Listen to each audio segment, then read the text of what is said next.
हेर camera start भइछ है तिम्रो कुन चाहिँ दाँत हल्लिछ अरे खोइ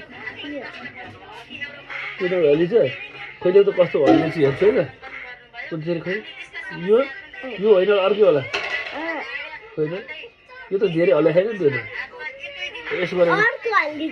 कुन चाहिँ त खोइ त यो त पुत्ता आइहाल्छ यो त ऊ आइसक्यो त निक्लिसक्यो त ऊ यति निक्लेर के हुन्छ त्यो त यो त निक्लिसक्यो अर्को चाहिँ खोइ हेरौँ त खोइ त कुन चाहिँ हल्लिन्छ अर्को केही पनि भएको त्यति बनाउँछु खोइ कति सानो दाँत रहेछ केही भयो त केही भयो भएन है कति सानो दाँत होला समृद्धिकै केही पनि भएन है जगत अरू के हुन्छ जाउँ मम्मीलाई खुल्ला गरिदिएर आउँछु मम्मी दाँत देखेर आउँछु केही गाली गर्नु दाँत फुकालेर गाली गर्छ नि त ल टाटा गरिदियो ल